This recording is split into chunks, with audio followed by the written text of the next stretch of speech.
오늘이 얼마나 중요한 날인데 지금 이게 뭐 하는 짓이야? 한국은 위험한 나라입니다.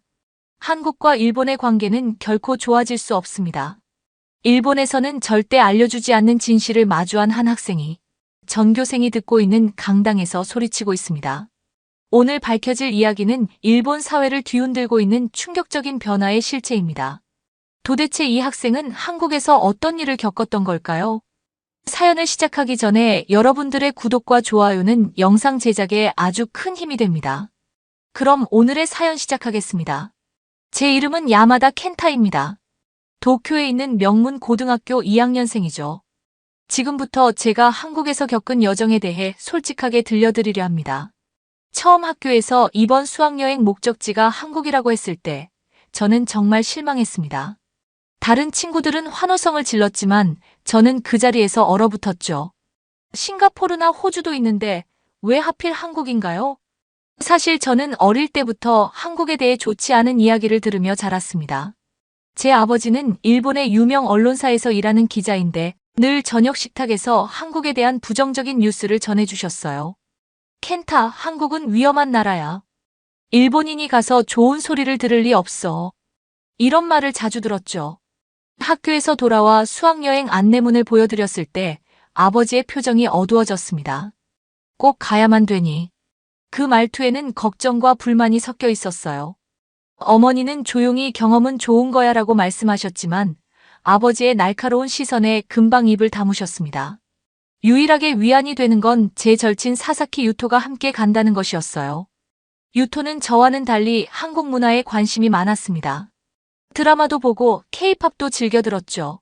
너도 직접 가보면 생각이 달라질 거야 라는 말을 자주 했지만 저는 그저 어깨를 으쓱할 뿐이었습니다. 출발 전날 밤 짐을 싸면서 불안감이 커졌어요. 인터넷에서 본 기사들, 아버지의 경고, 그리고 교과서에서 배운 단편적인 역사 지식이 머릿속에서 뒤엉켰습니다. 한국인들이 우리를 어떻게 대할까? 차별을 받지는 않을까? 이런 생각들이 밤새 저를 괴롭혔어요. 다음 날 아침 공항으로 향하는 버스 안에서 유토는 신나게 한국어 앱을 들여다보고 있었습니다. 안녕하세요. 저는 유토입니다. 발음이 어색했지만 열정만큼은 대단했죠. 저는 창밖을 바라보며 한숨을 쉬었습니다. 아침 일찍 아버지는 조심해라라는 문자만 남기고 출근하셨어요. 공항에서 탑승 수속을 밟는 동안에도 마음이 복잡했습니다. 반 친구들은 들떠 있는데 저만 이상하게 격리된 기분이었죠. 인천행 비행기에 오르면서도 여전히 의문이 들었습니다. 비행기가 이륙하고 구름 위로 올라가는 순간 묘한 기분이 들었어요. 마치 지금까지 제가 알던 세계와 잠시 이별하는 것 같았습니다. 약 2시간의 비행. 그리 길지 않은 거리였지만 제게는 전혀 다른 세계로 가는 여정처럼 느껴졌죠. 이제 와서 생각해보면 그때의 제 마음속에는 두려움보다 호기심이 더 컸던 것 같습니다. 비행기가 서서히 하강하기 시작했습니다. 창밖으로 펼쳐진 도시의 풍경이 점점 선명해졌어요. 그 순간 알았습니다. 이제 돌이킬 수 없는 여정이 시작되었다는 것을요. 인천국제공항에 도착한 순간 제 눈을 의심했습니다. 이곳이 정말 제가 들어왔던 그 한국인가요? 공항은 거대하고 깔끔했으며 모든 것이 놀라울 정도로 체계적이었어요. 입국 심사대에 서서 기다리는데 일본보다 훨씬 빠른 자동화 시스템에 놀랐습니다. 지문 인식과 얼굴 스캔이 순식간에 이루어졌고 단 몇 분 만에 모든 수속이 끝났어요. 유토가 제 옆에서 흥분된 목소리로 말했죠. 봐봐, 일본보다 좋은 점도 많잖아. 짐을 찾고 공항 밖으로 나가는 동안 머릿속이 복잡했습니다.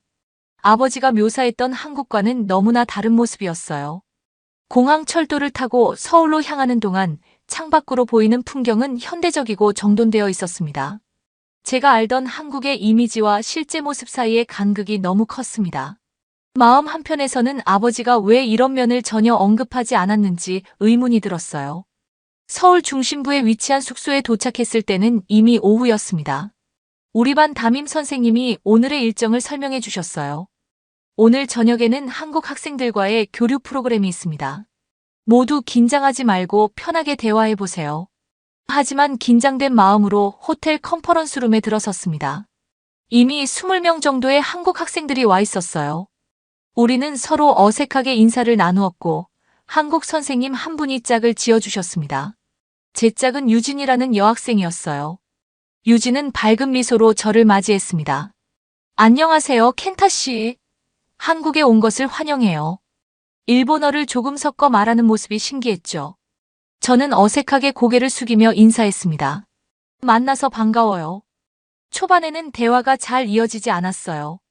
유진이 질문을 하면 저는 짧게 대답하기 바빴죠. 하지만 유진은 포기하지 않고 계속 말을 걸었습니다. 일본 학교 생활은 어때요?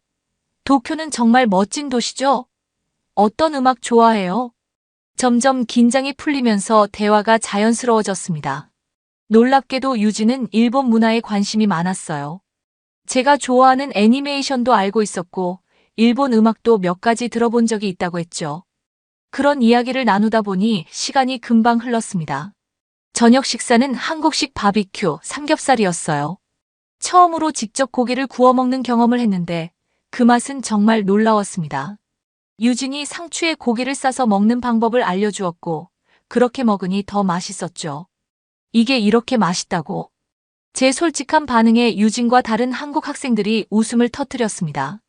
식사 후 유진이 건네준 한국 전통차를 마시며 이야기를 나누었어요. 여러 주제로 대화하다가 문득 유진이 물었습니다. 켄타 씨는 한국에 대해 어떤 이미지가 있었어요? 순간 당황했지만 솔직하게 답했습니다. 사실 별로 좋지 않은 이미지가 있었어요. 예상과 달리 유진은 화내지 않았어요. 오히려 이해한다는 듯이 고개를 끄덕였죠. 많은 일본 친구들이 그래요. 하지만 직접 와보니 어때요? 잠시 생각한 후 대답했습니다. 기대보다 훨씬 좋아요. 모든 게 새롭고 흥미로워요. 밤에 숙소로 돌아와 아버지와 통화했습니다. 오늘 경험한 것들을 신나게 이야기했지만 아버지는 시큰둥한 반응이었어요. 전화를 끊고 나서 묘한 기분이 들었습니다. 아버지가 말한 한국과 제가 직접 본 한국은 너무 달랐어요. 침대에 누워 천장을 바라보며 생각했습니다. 이제 막 시작된 여행인데 이미 제 생각이 조금씩 바뀌고 있었어요. 내일은 어떤 경험이 기다리고 있을까요? 설렘 반, 걱정 반의 마음으로 눈을 감았습니다. 아침 일찍 일어나 호텔 식당에서 한식 아침을 먹었습니다. 처음 보는 반찬들이 많았지만 의외로 입에 잘 맞았어요. 오늘의 일정은 경복궁 관람이었습니다. 버스에서 내리자마자 웅장한 궁궐 입구가 눈에 들어왔죠. 유진이 우리 일본 학생들의 가이드를 자원했습니다. 경복궁 입구에서 그녀가 설명을 시작했어요. 경복궁은 조선 왕조의 정궁이었어요. 1395년에 처음 지어졌지만 임진왜란 때 소실되었다가 19세기에 재건되었죠. 임진왜란이라는 단어에 귀가 쫑긋해졌습니다. 일본에서는 도요토미 히데요시의 조선 출병으로 배우는 사건이죠. 유진이 계속해서 역사를 설명하는데 제가 교과서에서 배운 내용과는 상당히 달랐어요. 광화문을 지나 궁 안으로 들어갔습니다. 화려한 단청과 정교한 목조 건축물에 감탄했어요. 그런데 유진이 갑자기 목소리를 낮추며 말했습니다. 사실 이 궁궐에는 슬픈 역사도 있어요. 1895년 이곳에서 명성황후가 일본인들에 의해 시해당했죠. 순간 얼굴이 화끈거렸습니다. 명성황후? 시해? 그런 이야기는 들어본 적이 없었어요. 유토도 놀란 표정이었습니다. 저는 용기를 내어 물었죠. 그런 일이 있었나요? 우리는 이런 걸 교과서에서 배우지 않았어요. 유진의 표정이 잠시 굳었다가 부드러워졌습니다. 그럼 이토 히로부미가 일본에서 어떻게 가르쳐지는지 알아요? 제가 답했습니다. 메이지 유신의 위대한 지도자로 배웠어요. 유진이 고개를 끄덕였죠. 우리에게는 조선을 강제로 병합한 인물로 기억되고 안중근 의사가 하얼빈에서 그를 저격한 사건은 독립운동의 상징이에요. 그 순간 역사란 관점에 따라 다르게 해석될 수 있다는 것을 깨달았습니다. 일본 교과서에서는 거의 언급되지 않거나 미화된 사건들이 한국에서는 중요한 역사적 상처로 남아있다는 사실이 충격적이었어요. 경복궁을 거닐면서 다양한 건물들을 구경했습니다. 근정전, 경회로, 향원정 등 아름다운 건축물들이 이어졌죠. 하지만 제 마음은 복잡했어요. 이 화려한 건축물들 사이에 일본이 남긴 상처가 있다는 사실이 마음을 무겁게 했습니다. 점심 식사 후 유진과 둘이서 잠시 대화할 기회가 있었어요. 유진, 솔직히 일본에서는 이런 역사를 자세히 배우지 않아. 미안해. 제 진심 어린 사과에 유진은 미소를 지었습니다. 켄타가 사과할 필요 없어요. 중요한 건 지금 켄타가 알게 된 거잖아요. 오후에는 국립중앙박물관으로 이동했습니다. 그곳에서 한국의 다양한 문화유산을 보며 감탄했어요. 특히 금관과 청자가 인상적이었죠. 그런데 한 전시실에 들어가자 일제강점기 약탈 문화재 코너가 있었습니다. 그곳에는 일본으로 반출되었다가 반환된 문화재들이 전시되어 있었어요. 한 유리 케이스 앞에서 발걸음을 멈췄습니다. 안내문에는 아직도 일본에 남아있는 한국 문화재는 약 7만 점으로 추정됩니다라고 적혀 있었어요. 이런 사실도 제가 몰랐던 일본의 또 다른 모습이었죠. 유진은 나쁜 감정 없이 역사적 사실을 담담하게 설명해 주었습니다.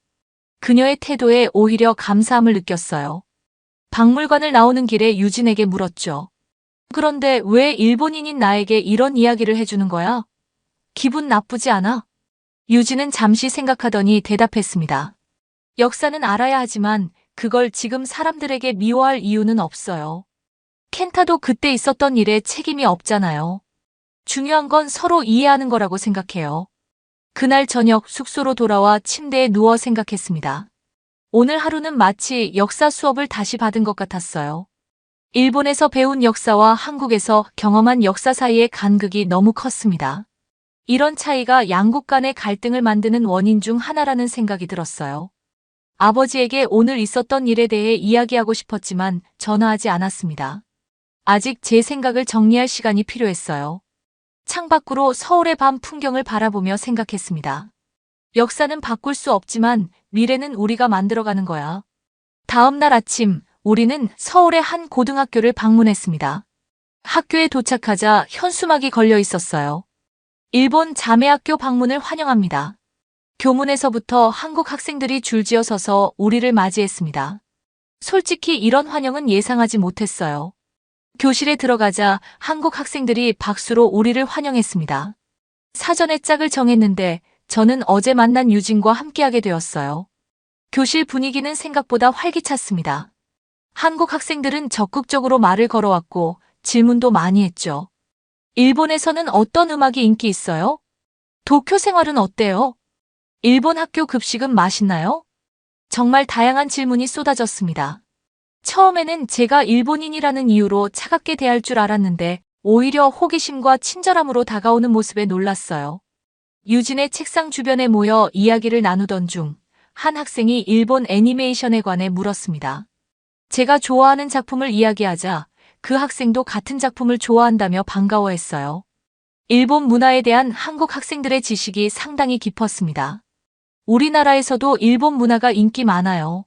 물론 역사 문제로 가끔 갈등이 있지만 문화는 문화대로 인정하죠. 한 학생의 말에 고개를 끄덕였습니다. 점심시간이 되자 한국 학교 급식을 체험할 수 있었습니다. 오늘의 메뉴는 비빔밥이었어요.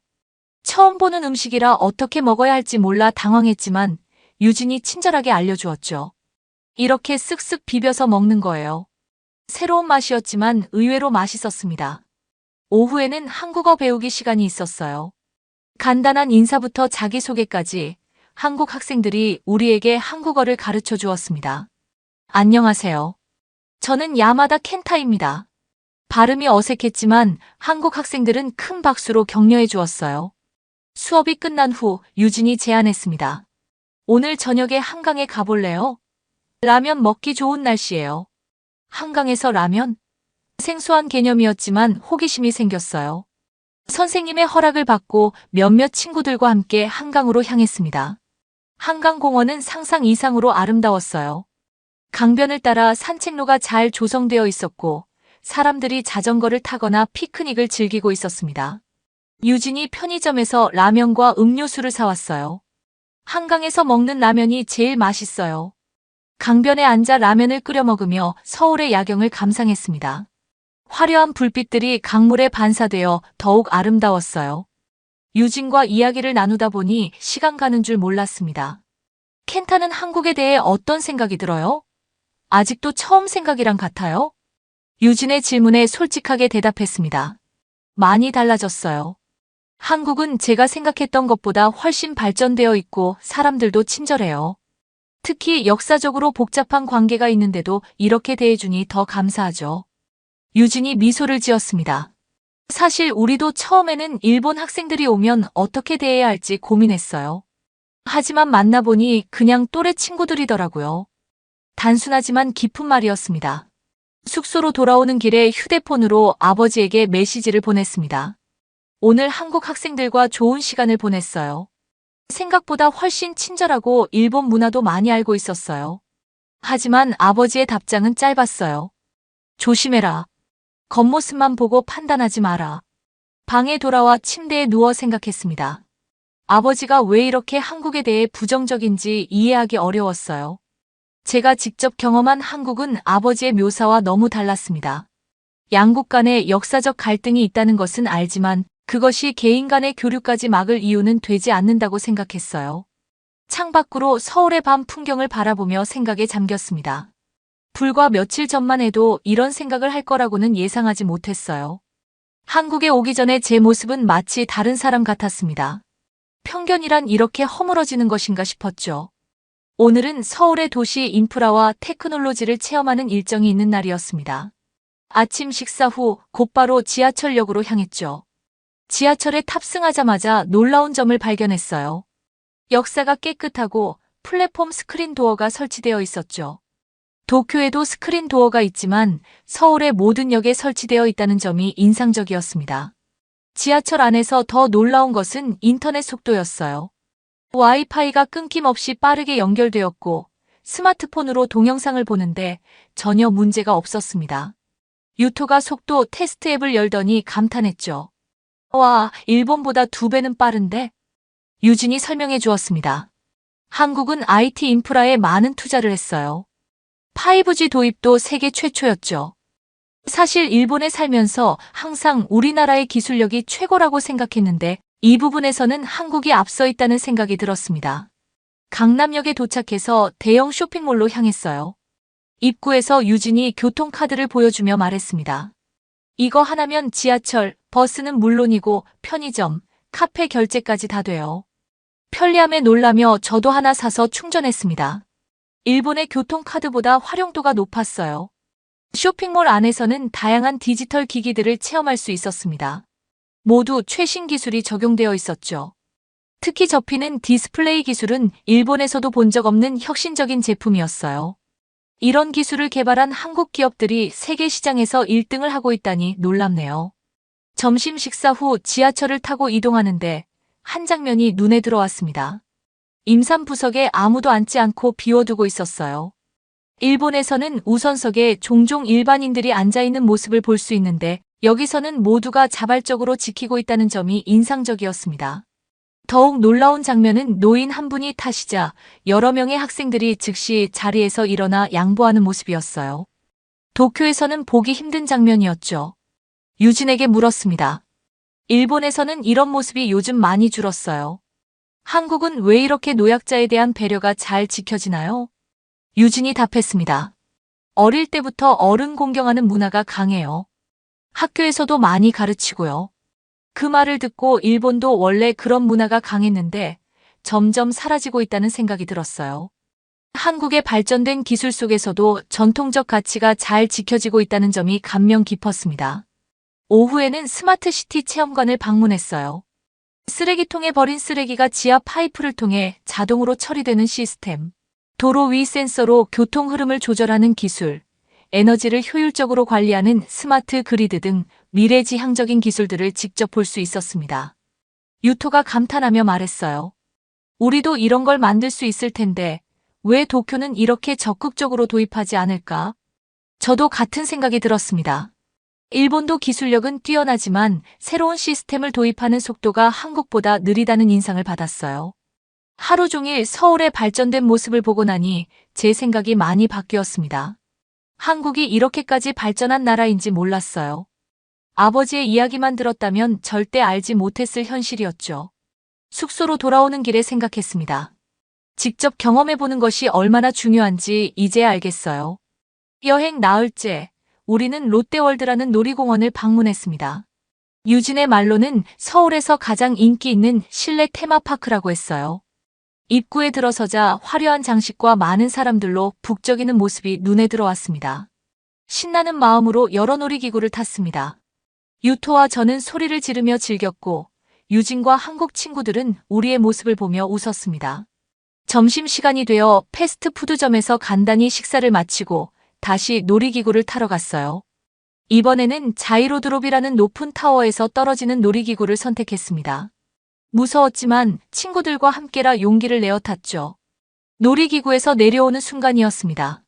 계단이 좁고 경사가 있었는데 사람들이 많아 조금 혼잡했어요. 그 순간 발을 헛디뎌 계단에서 굴러떨어졌습니다. 날카로운 통증이 오른쪽 발목을 덮쳤어요. 바닥에 주저앉아 고통에 얼굴을 찡그리고 있는데 주변에 있던 한국 대학생으로 보이는 청년이 즉시 달려왔습니다. 괜찮으세요? 어디 다치셨어요? 저는 말이 나오지 않았지만 그는 제 표정을 보고 바로 알아챘어요. 제 친구들에게 상황을 설명하고 직원을 불러 의료실로 가는 것을 도와주었어요. 모르는 외국인인 저를 위해 이렇게까지 신경 써주는 모습에 감동했습니다. 롯데월드 의료실에 도착하자 간호사가 신속하게 응급처치를 해주었어요. 다행히 심각한 부상은 아니었지만 발목이 심하게 삐었다고 했습니다. 숙소로 돌아가는 길에 유진의 친구들이 저를 위해 간식거리를 사왔어요. 빨리 나으라는 메시지와 함께 한국 전통과자를 선물했죠. 낯선 나라에서 이런 따뜻한 배려를 받아본 적이 없었기에 가슴이 뭉클해졌습니다. 저녁 식사 후 방에서 쉬고 있는데 담임 선생님이 찾아오셨어요. 켄타, 괜찮니? 필요한 거 있으면 언제든 말해. 선생님의 따뜻한 말씀에 감사드렸습니다. 침대에 누워 오늘 하루를 돌아보았습니다. 불행한 사고였지만 그로 인해 한국 사람들의 따뜻한 마음을 직접 경험할 수 있었어요. 일본인이라고 차별하거나 무시하는 일이 전혀 없었고 오히려 더 신경 써주는 모습이 감동적이었습니다. 아버지가 항상 한국은 위험해. 일본인이 가서 좋은 소리 들을 리 없어. 라고 하셨던 말이 얼마나 편견에 가득 찬 것인지 이제는 분명히 알 수 있었어요. 직접 경험해보니 현실은 전혀 달랐습니다. 창밖으로 서울의 밤 풍경을 바라보며 생각했어요. 사람들은 왜 직접 보지도 않고 판단할까? 아버지도 한 번이라도 와보셨다면 생각이 달라지지 않았을까? 그날 밤 저는 인생에서 가장 중요한 교훈을 배웠습니다. 직접 경험하지 않고는 아무것도 확실히 알 수 없다는 것을요. 일주일간의 한국 여행을 마치고 일본으로 돌아왔습니다. 공항에 도착해 가족들이 기다리고 있는 모습을 보았어요. 어머니는 밝은 표정으로 반겨주셨지만 아버지의 얼굴은 여전히 무표정했습니다. 집으로 돌아오는 차 안에서 어머니가 물었어요. 여행은 어땠어? 재미있었니? 저는 신나게 대답했습니다. 정말 좋았어요. 한국은 제가 생각했던 것과 완전히 달랐어요. 룸미러로 아버지의 표정을 살폈는데 입술을 꼭 다문 채 운전에만 집중하고 계셨죠. 집에 도착해 짐을 풀고 저녁 식사 시간이 되었습니다. 테이블에 둘러앉아 한국에서의 경험을 이야기하기 시작했어요. 고층 빌딩들, 깨끗한 거리, 최첨단 기술, 맛있는 음식, 그리고 무엇보다 친절했던 사람들. 모든 것이 제가 기대했던 것과 달랐다고 말했습니다. 어머니는 관심 있게 들었지만 아버지는 식사에만 집중하는 듯 했어요. 제가 경복궁에서 배운 역사적 사실과 일본 교과서와의 차이점을 언급하자 아버지가 처음으로 입을 열었습니다. 그건 한쪽 편향된 시각일 뿐이야. 저는 조심스럽게 질문했어요. 아버지, 한국에 가본 적 있으세요? 아버지는 고개를 저었습니다. 없지만 그쪽 정보는 충분히 알고 있다. 제가 다시 물었죠. 그런데 직접 보지도 않고 어떻게 그렇게 확신하는 거예요? 식탁에 무거운 침묵이 흘렀습니다. 아버지가 천천히 젓가락을 내려놓으며 말씀하셨어요. 켄타, 내가 일주일 동안 본 것은 너에게만 특별한 경험이었을 뿐이야. 한국이 우리를 어떻게 생각하는지 너는 모르고 있어.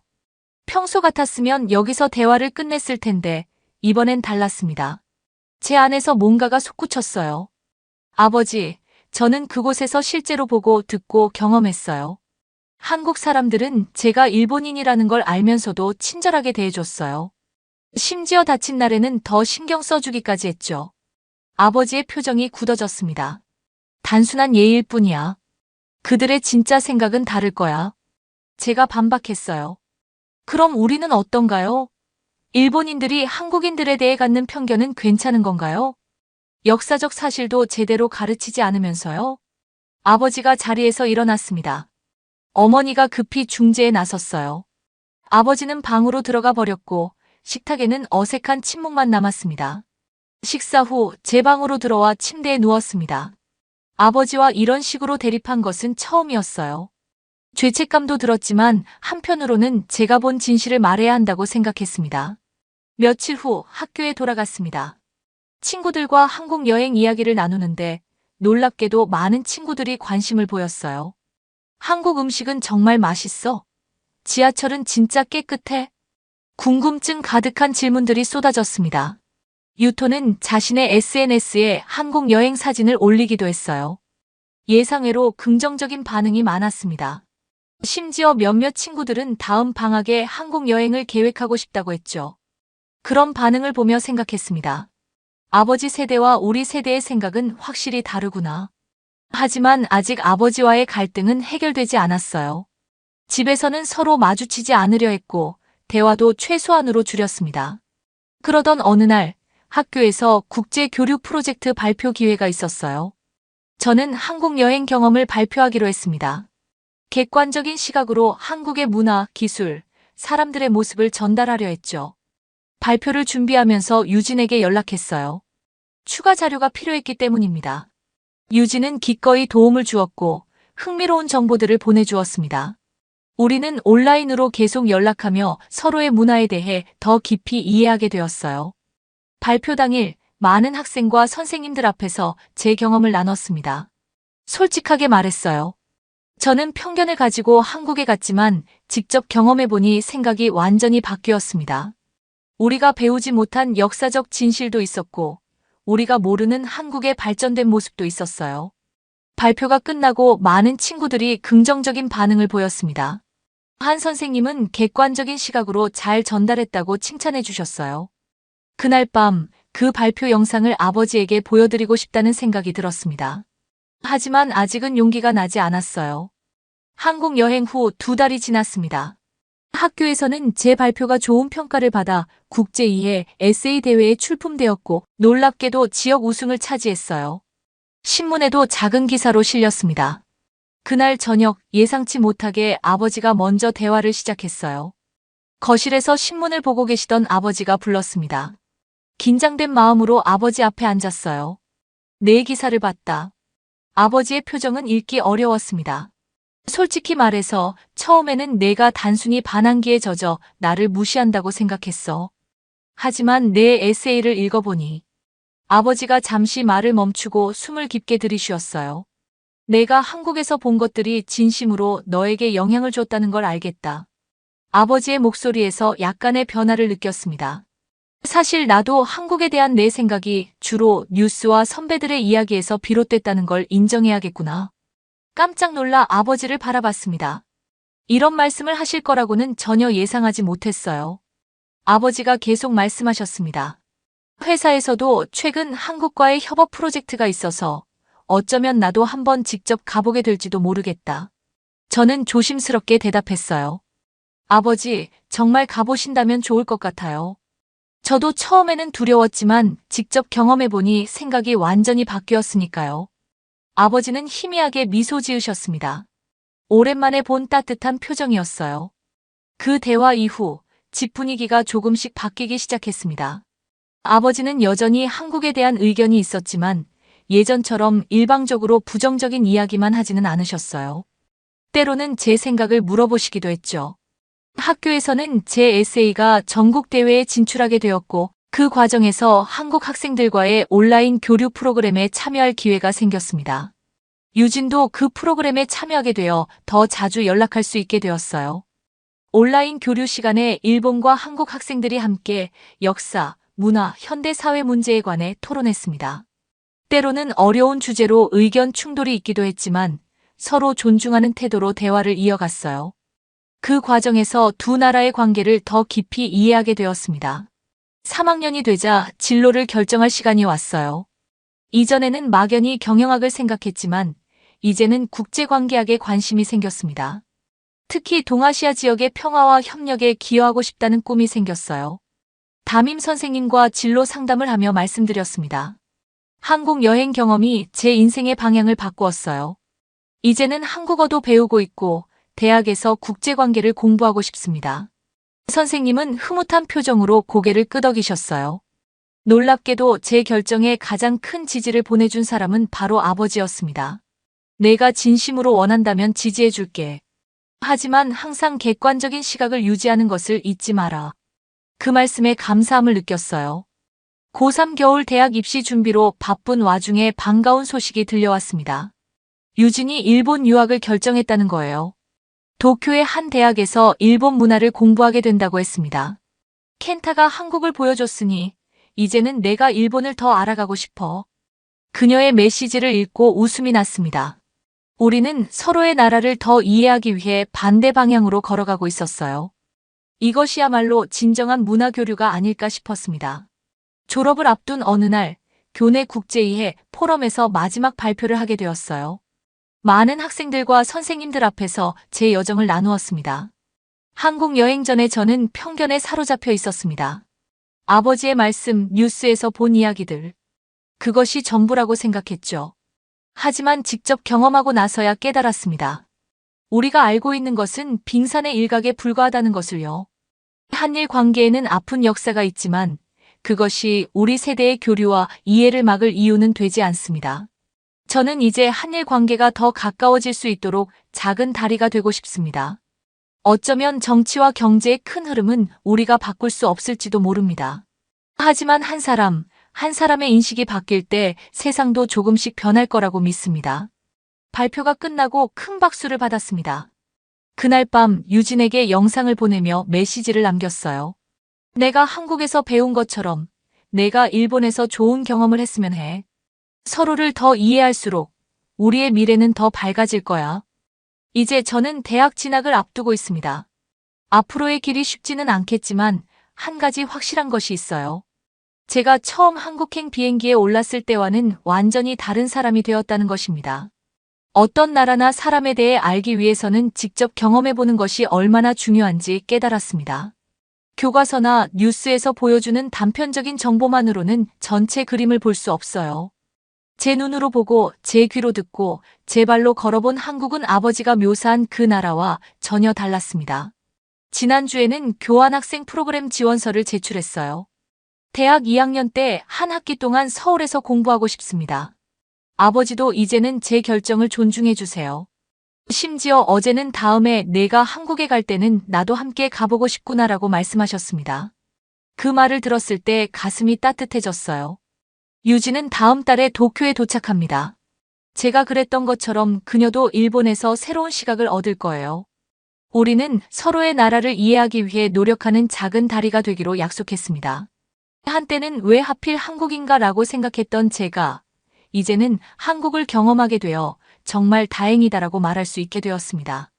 편견의 벽을 허물고 새로운 시각으로 세상을 바라보는 법을 배웠으니까요. 이것이 제가 한국에서 얻은 가장 소중한 선물입니다. 앞으로도 한일 관계가 더 나아질 수 있도록 제가 작은 변화의 시작점이 되고 싶습니다. 그날이 올 때까지 저는 계속해서 도전하고 배워나갈 것입니다. 저의 이야기가 여러분께 새로운 시각을 줄 수 있었기를 바랍니다. 오늘의 이야기가 마음에 와닿았다면 구독과 좋아요를 눌러주세요. 다음에도 더욱 흥미로운 이야기로 찾아뵙겠습니다. 감사합니다.